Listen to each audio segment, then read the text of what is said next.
Hello friends, welcome to new classes. I am Ajit Verma. तो आज हम बीएलडी के पॉइंट ऑफ व्यू से कुछ इंपॉर्टेंट पॉइंट्स हैं, जो इंपॉर्टेंट टॉपिक हैं उनके ऊपर बात करने वाले हैं। जो मैथ के अंदर है, वैसे तो मैथ का टॉपिक हमने कवर कर लिया है मैक्सिमम जो है, और आज हम थोड़ा सा एक्स्ट्रा सिलेबस से बाहर, जो मतलब 10th क्लास में नहीं है लेकिन जो एग्जाम में पूछा गया है उसके हिसाब से हम इस टॉपिक को कवर कर रहे हैं। ठीक है, तो इसके अंदर 3-4 टॉपिक है, मेन है, उनको हम देखेंगे वन बाय वन करके।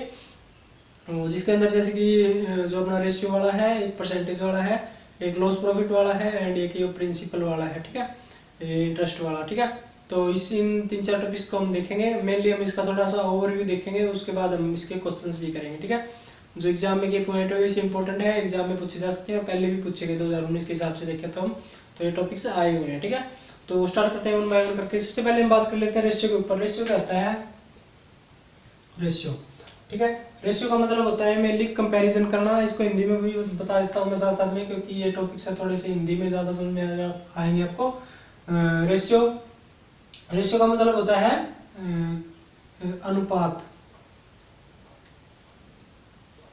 अनुपात, ठीक है, रेशियो का मतलब होता है अनुपात। रेशियो को हम कैसे डिफाइन कर सकते हैं? रेशियो का मतलब होता है कंपैरिजन करना। ठीक है, किसी भी दो क्वांटिटी को कंपैरिजन करना। जैसे कि मैं आपको पूछ लूँ कि ये जो लेंथ है ये कितनी है। ठीक है, मतलब ये लेंथ कम है या ज़्यादा है, ऐसे पूछ लूँ, तो आप इसको ऐसे नहीं बता सकते कि एक लेंथ कम है या ज़्यादा है।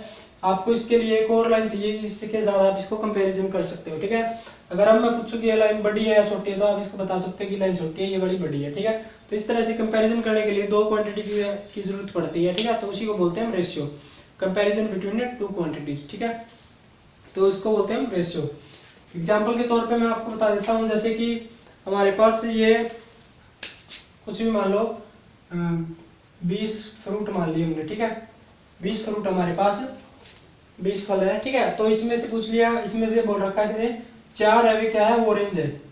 ठीक है, 4 ऑरेंज है और बाकी है वो बाकी दूसरे फ्रूट है जितने भी। ठीक है, तो इसने पूछ लिया कि ऑरेंज है वो कितने हैं टोटल फ्रूट की रिस्पेक्ट में भी, ऑरेंज है कितने हैं। ठीक है, कितना भाग है उनका ऑरेंज का, तो हम लिखेंगे उसको 4/20, यानी कि 1/5। ठीक है, इसको सोल्व करेंगे तो यानी कि 1/5 पार्ट है जो इस टोटल ऑरेंज का, उसका 1/5 पार्ट है, उसको बोलेंगे हम उसका उसका रेशियो। ठीक है, तो इस तरह से हम इसको रेशियो में डिवाइड कर सकते हैं, कंपैरिजन करने के लिए यूज कर सकते हैं। ठीक है, और उसके साथ ही हम बात कर लेते हैं परसेंटेज की। परसेंटेज का मतलब क्या होता है? परसेंटेज के नाम से पता चल रहा है परसेंट, यानी कि 100 में से वो कितना भाग है। जैसे कि हमने ये सेम एग्जांपल ले लेते हैं हम।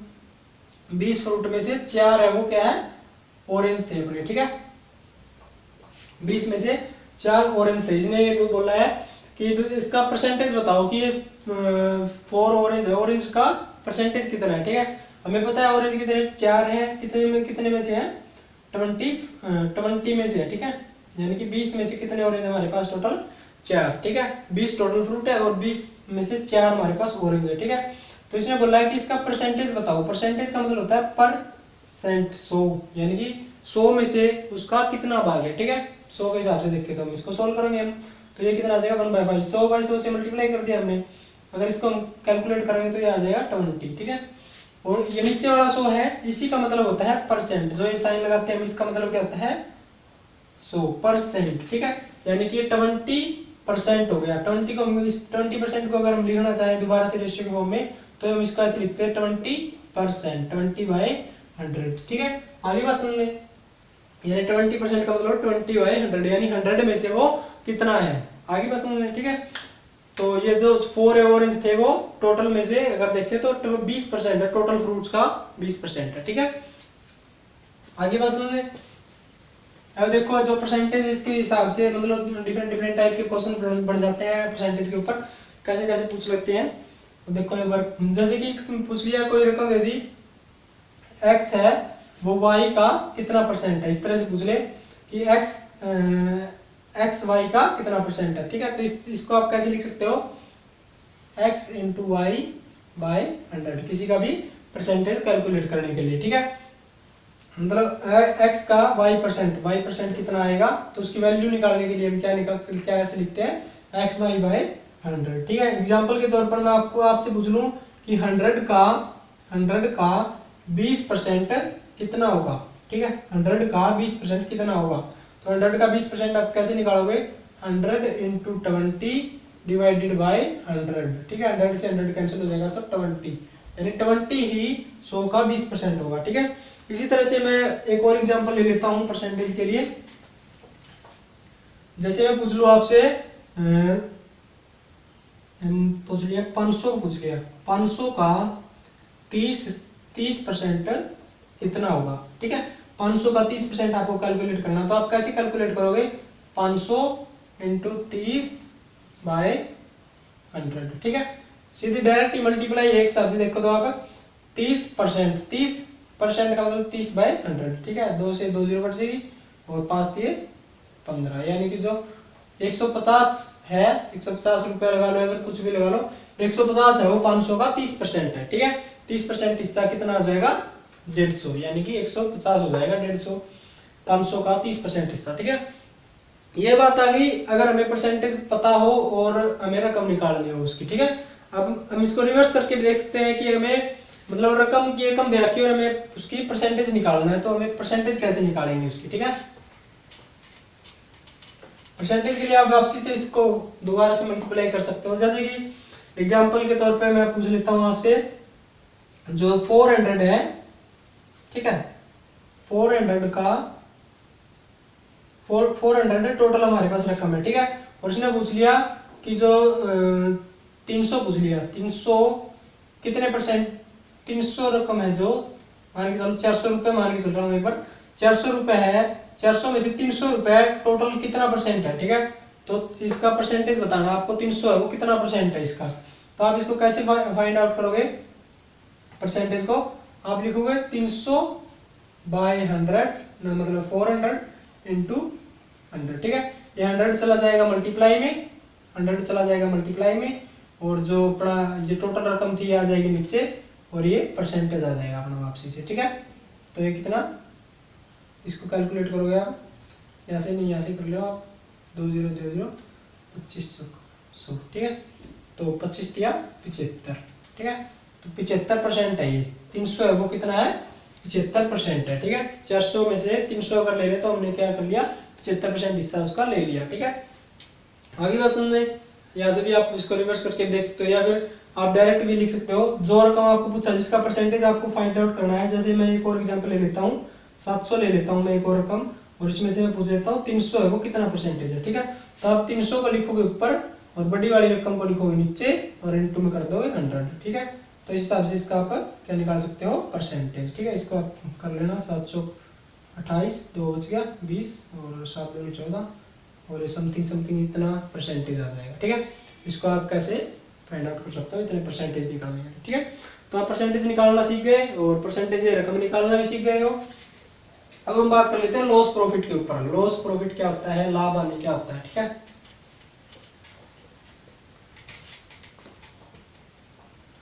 लॉस प्रॉफिट के अंदर 2-3 टर्म है, वो देख लो आप पहले। सबसे पहले होता है कॉस्ट प्राइस, ठीक है, कॉस्ट प्राइस, और उसके बाद होता है सेलिंग प्राइस, सेलिंग प्राइस, और उसके बाद प्रॉफिट, प्रॉफिट एंड लॉस, ठीक है। कॉस्ट प्राइस का मतलब होता है क्रय मूल्य, क्रय मूल्य का मतलब है जिस वस्तु पे वो मैंने खरीदी है, ठीक है। और सेलिंग प्राइस का मतलब विक्रय मूल्य जिस पे हमने बेची है वो, और प्रॉफिट का मतलब लाभ, जितना मतलब हमें लाभ हुआ है उसके ऊपर, और लॉस का मतलब हानि या फिर नुकसान, ठीक है, कितना नुकसान हुआ है, कितनी हानि हुई है हमें, ठीक है। तो 2-4 टर्म है थोड़ी सी। अच्छा, अब देख लो अब इनकी टर्म्स है वो कैसे हम लिख करेंगे सोल्व।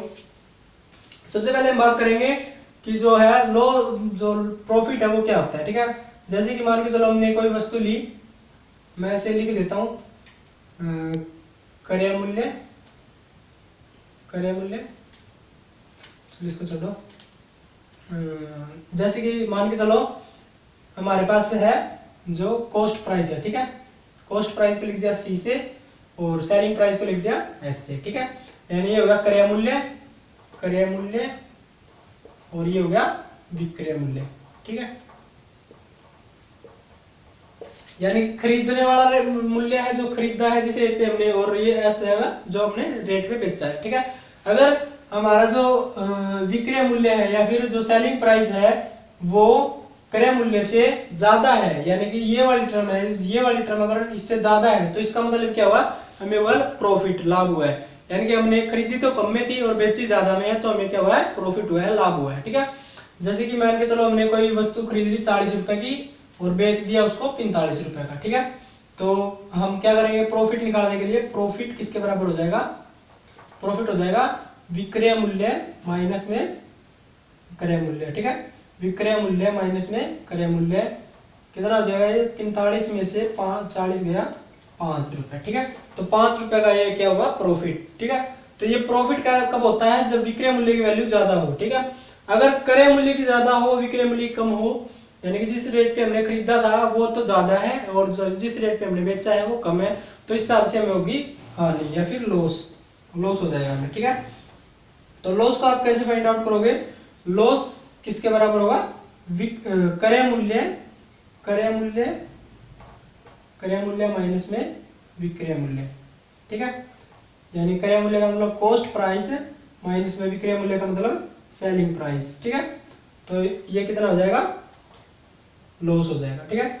जैसे कि मान के चलो हमने खरीदी तो थी 45 की और बेच दी हमने 40 की, ठीक है। तो 45 माइनस 40 हो जाएगा, 5 रुपए की हानि हो जाएगी, ठीक है, लॉस हो जाएगा। आगे बस ये तो होगी सिंपल सी बात जो हमने लॉस प्रॉफिट से सीखी है, आप सभी को पता भी है लॉस प्रॉफिट क्या होता है। वैसे ही मैं थोड़ा समझाने की कोशिश कर रहा हूँ आपको, और आगे आपको थोड़ा सा और भी इसके अंदर डीप में जाएंगे हम। देखो क्या इसने हमने देखा था कि जो प्रॉफिट है, प्रॉफिट हुआ हमारा, ठीक है। प्रॉफिट सिंपल हो गया हमारा, 5 रुपए हुआ था, यहाँ पर दोबारा से लिख देता हूँ, 45 की 40 रुपए की हमने खरीदी थी वो वस्तु और 45 की बेची थी, ठीक है। तो हमारा प्रॉफिट हुआ था 5 रुपए, ठीक है। तो परसेंटेज में बताना है कि 5 रुपए वो कितने परसेंट प्रॉफिट हुआ है हमारा, ठीक है। तो प्रॉफिट परसेंटेज निकालने के लिए लाभ प्रतिशतता बोलते हैं इसको, या फिर प्रॉफिट परसेंटेज। प्रॉफिट परसेंटेज कैसे निकालते हैं हम निकालते हैं 5 बाय क्रय मूल्य, 5 बाय जो हमारा खरीदा हुआ रेट है उसके ऊपर, ठीक है। 5 बाय क्रय मूल्य इंटू 100, ठीक है। तो इस तरह से हम परसेंटेज निकालेंगे, 10 से 10 कट गई और ये कितना हो गया 2 5 25 बाई 2 यानी कि 12.5%, ठीक है। यानी कि 12% का प्रॉफिट हुआ है हमें उस वस्तु को बेचने पर, ठीक है। आगे बात समझो, प्रॉफिट परसेंटेज कैसे निकालोगे, प्रॉफिट बाय में क्रय मूल्य या फिर कॉस्ट प्राइस इनटू 100। आगे बात समझो, इस तरह से आप निकालोगे जो अपना है प्रॉफिट परसेंटेज, ठीक है। इसी तरह से आप लॉस परसेंटेज भी ऐसे निकालोगे, लॉस परसेंटेज। लॉस परसेंटेज के लिए आप क्या लिखोगे, वैसे रिवर्स कर देता हूँ मैं इसको ही, यही इसको क्रय मूल्य और इसको विक्रय मूल्य बना देता हूँ।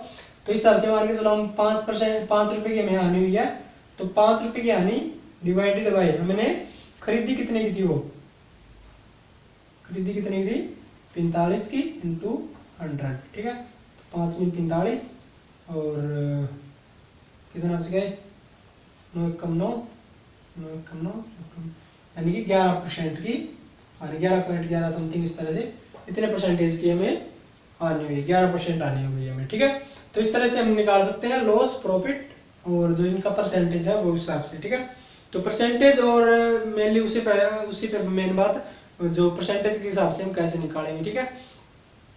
तो नेक्स्ट देखते हैं हम 1-2 टॉपिक और, उसके बाद क्वेश्चंस देखेंगे थोड़े बहुत इम्पोर्टेंट है जो, ठीक है। अच्छा नेक्स्ट देखेंगे अब हम, नेक्स्ट के अंदर हमारा आता है इंटरेस्ट, सिंपल इंटरेस्ट है जो कंपाउंड इंटरेस्ट है वो, ठीक है। तो सबसे पहले हम देख लेते हैं सिंपल इंटरेस्ट। सिंपल इंटरेस्ट, ठीक है।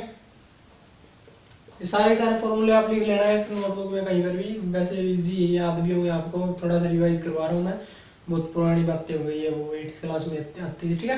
तो 8th क्लास की जो 8th क्लास का चैप्टर है, 8वां चैप्टर है, तो आप उसके एनसीईआरटी के जितने क्वेश्चन है वो सोल्व कर लेना, और कोई डाउट हो तो पूछ लेना उससे, ठीक है। वैसे डिस्क्रिप्शन वो ग्रुप भी बना रखा हमने, आपको पता है, जिसको नहीं पता ग्रुप में ऐड होना चाहे तो ऐड हो सकता है। बाकी मेरा नंबर है डिस्क्रिप्शन बॉक्स में, वहाँ से आप मुझसे प्रॉब्लम ले सकते हो, ठीक है, कोई भी है, ठीक है। बाकी हम इसके 1-2 क्वेश्चंस करेंगे अभी, और बाकी के जो रहेंगे वो बाद में देखेंगे, ठीक है।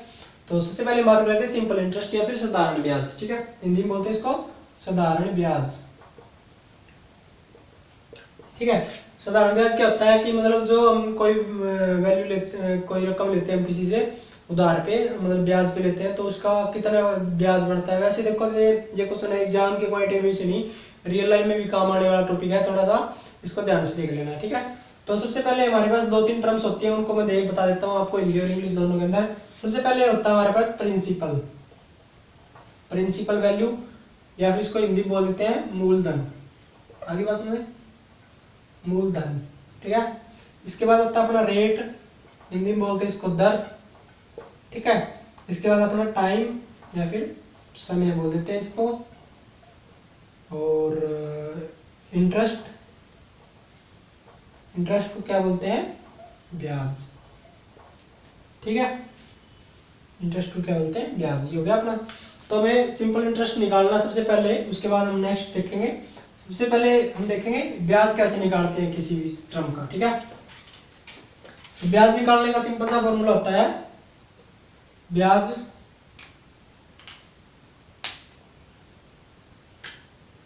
ब्याज निकालने का क्या फॉर्मूला होता है, मूलधन गुणा दर गुणा समय डिवाइडेड बाय 100, ठीक है। मूलधन आगे बस में इंग्लिश में देखो आप, इसको बोलते हैं interest. Interest is equal to P into R into T by 100, principal into rate into time by 100, ठीक है। ये होता है सिंपल इंटरेस्ट। आगे बस में ये होता है फॉर्मूला डायरेक्ट। आपको क्वेश्चन कैसे सोल्व करने हैं, टाइम आपको देखना है डायरेक्ट। देखो जितना भी मतलब प्रिंसिपल दे रखा है उसको आप डायरेक्ट 100 से 2 जीरो काट दोगे उसके यहाँ पे, और बाद में दोनों मल्टीप्लाई करके, और टाइम वैसे मिनिमम वैसे दिया होता है 1 ईयर, मतलब एक ही दिया मिलेगा आपको लगभग। तो आप डायरेक्ट उसको इससे मल्टीप्लाई करोगे, मूलधन गुणा दर इंटू टाइम, ठीक है। टाइम जो भी दे रखा हो, अगर 1 से ज़्यादा दे रखा हो तो आप उससे मल्टीप्लाई करोगे, अगर नहीं दे रखा तो आप डायरेक्ट इन दोनों को ही मल्टीप्लाई कर दोगे, ठीक है। 1 से कम दे, 1 से 1 दे रखा हो तो, ठीक है, क्योंकि 1 का मतलब तो सिंपल ही होता है।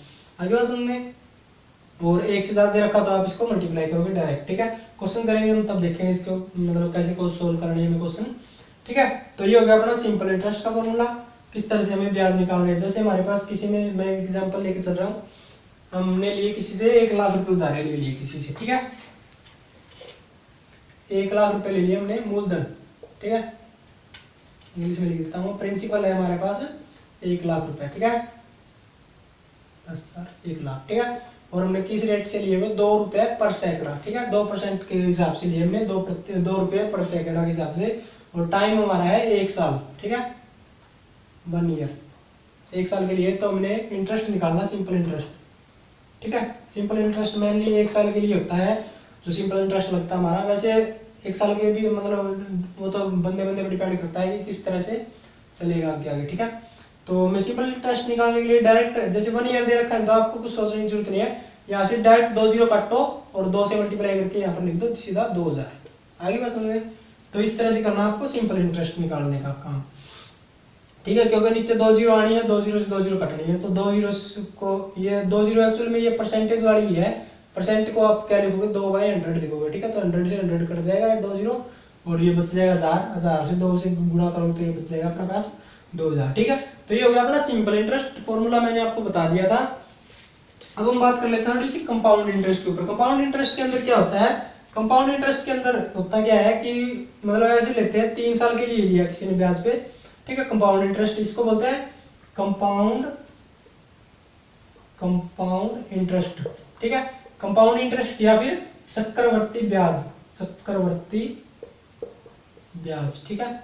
इसके अंदर क्या होता है कि 1 साल के लिए जो ब्याज बनेगा उसके बाद उसी मतलब जो टोटल रकम आएगी उसी के ऊपर फिर क्या दोबारा से ब्याज लगना शुरू हो जाएगा, ठीक है। जैसे हमने यहाँ पर एक ब्याज निकाला था इस टर्म का, तो ब्याज कितना आया था अपना 2000 रुपए, ठीक है।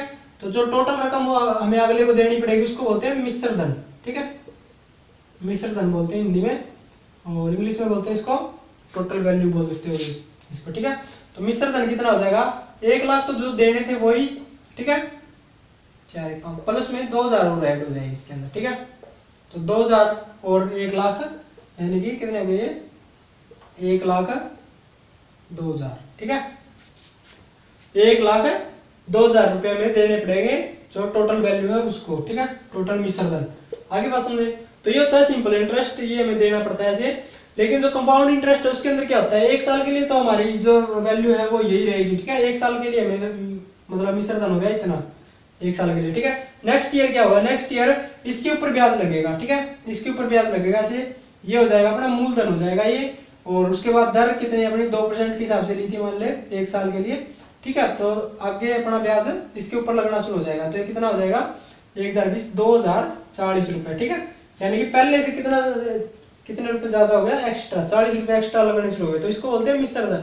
मिश्र धन के अंदर क्या होगा, दोबारा से देख लो एक बार। और मिश्र धन पहले सिंपल वैल्यू थी, सिंपल वैल्यू के अंदर हमने जो सिंपल ब्याज था, साधारण ब्याज था, उसको हमने ऐड किया, उसको बढ़ा दिया हमने मिश्र धन, ठीक है। तो बाद में जो कंपाउंड इंटरेस्ट है या फिर चक्रवर्ती ब्याज है उसके अंदर क्या होगा कि जो मिश्र धन है उसको ही मूलधन मान के आगे ब्याज लगना स्टार्ट हो जाएगा, ठीक है। तो मिश्र धन अपना ये आया था, इसके ऊपर अगर हम चक्रवर्ती ब्याज लगाए तो अगले साल हमारा ब्याज है वो 2040 रुपये होगा, ठीक है। और अगले साल फिर ऐड करेंगे हम इसको 2040 को इसके अंदर, तो 1,02,000 को अगर हम दोबारा से ऐड करेंगे कितना 2040 रुपये ऐड करेंगे इसके अंदर, तो 0,404,01, ठीक है। तो ये हमारा बन जाएगा आगे मूलधन और इसके ऊपर नेक्स्ट आगे ब्याज लगना स्टार्ट हो जाएगा, ठीक है। तो इसी तरह से ब्याज है वो बढ़ता जाएगा आगे बात समझे हर साल। तो इसको बोलते हैं कंपाउंड इंटरेस्ट या फिर चक्रवर्ती ब्याज हिंदी के अंदर, ठीक है। आगे बात समझे, इंपॉर्टेंट टॉपिक है ये, रियल लाइफ में भी काम आने वाला है और एग्जाम में तो आने ही वाला है, ठीक है। अगर किसी को अभी भी डाउट रहेगा तो एक बार पूछ लेना मुझसे, ठीक है। नीचे डिस्क्रिप्शन बॉक्स में नंबर भी है, सारा कुछ है, मेरे से कांटेक्ट तो इजीली हो जाता है,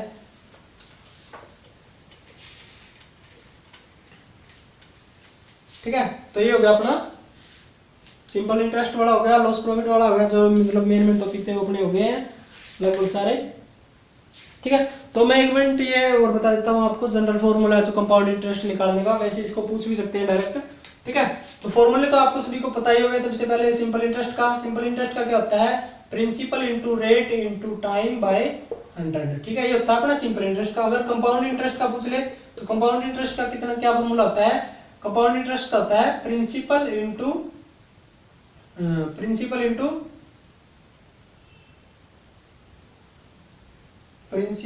कितना होता है 1 plus R by 100 into T की जगह पर यहाँ पर लगता है मतलब n लग जाता है, ठीक है, जो मतलब टाइम है उसके लिए, ठीक है। तो ये अपना फॉर्मूला होता है कंपाउंड इंटरेस्ट के लिए, प्रिंसिपल इंटू 1 प्लस में R बाय 100 की पावर n। n क्या है यहाँ पर, n is number of year, कितने साल के लिए हमने लिया है ब्याज।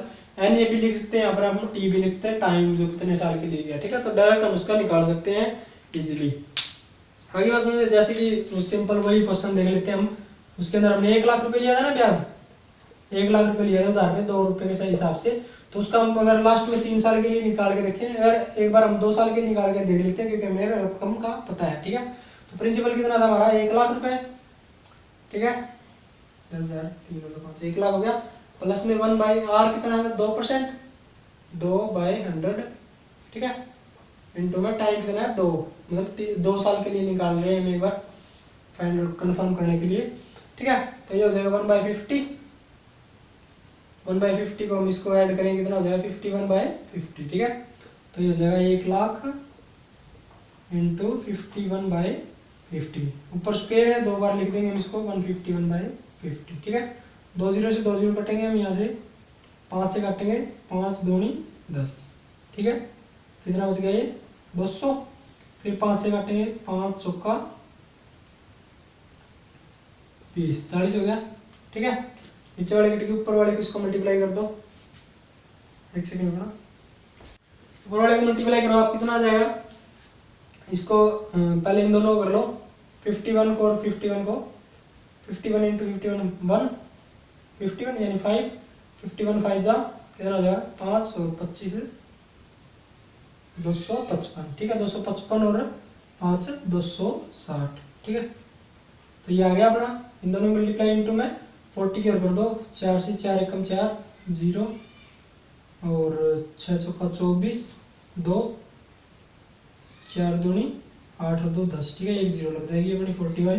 तो टोटल रकम आ गई अपनी ये मिश्रण जो टोटल हमें देना था, पे करना था वो, ठीक है। 1,04,040 रुपये, ठीक है। 2 साल के लिए हमने पीछे भी देखा भी था, मतलब टोटल कितना आया था 1,04,040 रुपये, ठीक है। तो ये अपनी आ गई टोटल रकम 2 साल के लिए निकाला हमने। तो जनरल फॉर्मूला आपसे ये याद रखना, एग्जाम में डायरेक्ट भी पूछा जा सकता है, ठीक है। आगे बात समझे, ठीक है।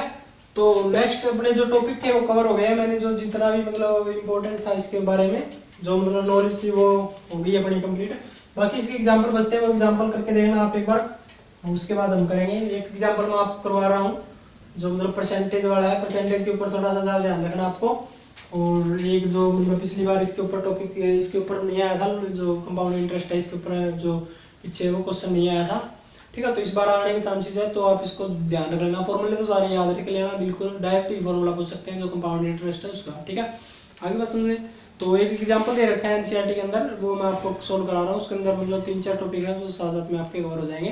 तो देख लेते हैं उसको एक बार, और बाकी के आप खुद कर लेना एनसीईआरटी से, ठीक है। जो एनसीईआरटी है वो मैंने डिस्क्रिप्शन बॉक्स में डाल दिया है, आप वहाँ से डाउनलोड कर सकते हैं, फिर कहीं से भी डाउनलोड कर सकते हो। एनसीईआरटी इजीली मिल जाती है, एनसीईआरटी मेन ऑफिशियल साइट है, वहाँ से डाउनलोड किया मैंने ये, ठीक है। 8th चैप्टर है, तो आप इसको डाउनलोड कर लेना और उसके जो इंपॉर्टेंट क्वेश्चन है वो लिख लेना, ठीक है। अभी तो आपके पास नहीं मिलेगी, 8th क्लास की एनसीईआरटी है वो, इसलिए मैंने डाल रहा हूँ मैं ये, ठीक है। तो 8th क्लास की है, थोड़ी सी इंपॉर्टेंट है, इसी टॉपिक से पूछे गए थे 1-2 क्वेश्चन जो पिछले साल भी पूछे गए थे, ठीक है। तो देख लेते हैं मेरे जो एग्जाम्पल है उसके अंदर क्या दे रखा है।